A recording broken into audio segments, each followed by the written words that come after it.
Hihintay po sila ng operation mamayang 1600. Bakit di sila pupunta dito since may ticket na pala sila?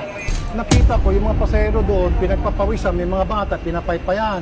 Meron na pala mga ticket yon. Bakit natin hindi ilagay dito na aircon? Doon, mainit. Opo, sir, ganito po, mag-i-start pa lang po kami ng operation para po mapapasok po sila. Kailan? Alas 4 po ng hapon. Hindi nga, papasukin natin yung mga pasahero. Kasi may ticket na sila eh. So, Grabe, walang kawala ang mga empleyado at mga opisyal dahil sinopresa sila ni Senator Rapi Tulfo at ito ang kanyang nadatnan sa mga kawawang mga pasahero. Panoorin mo ang video na ito. okay dito. Yung mga nandoon, may ticket na yon. Opo. Bali, hihintay po sila ng operation mamayang 1600. Bakit di sila pupunta dito since may ticket na pala sila? Nakita ko yung mga pasahero doon, pinagpapawisan, may mga bata, pinapaypayan. Meron na pala mga ticket yon. Bakit natin hindi ilagay dito na aircon? Doon, mainit. Opo, sir, ganito po, mag-i-start pa lang po kami ng operation para po mapapasok po sila. Kailan? Alas 4 po ng hapon. Hindi nga, papasukin natin yung mga pasahero. Kasi may ticket na sila eh. So since may ticket na sila, karapatan na nila na pumasok at ma-enjoy yung malamig na lugar.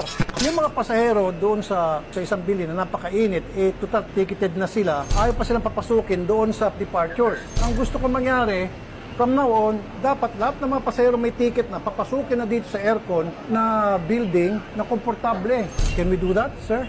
I will see that it's done today. It's done today. Very good.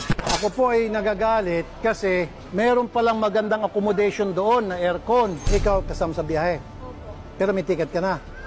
Opo. O di dapat doon ka na sa aircon. Kasi bayad ka na eh. So ang ginagawa nila, tinitipid nila, dito kayo, mainit. Di ba? Tulad niyan, yung bata oh.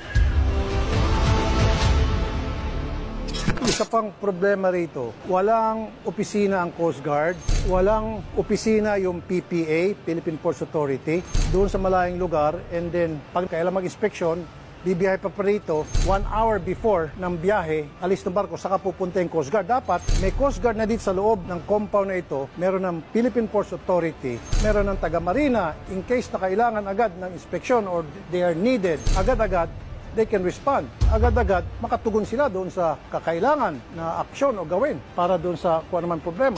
Walang tissue dito. Opo. Lagyan po natin ng tissue. Palagyan po natin yan. Opo. Ito sir, ito yung papalagyan natin sir. Hindi po, dapat sa loob.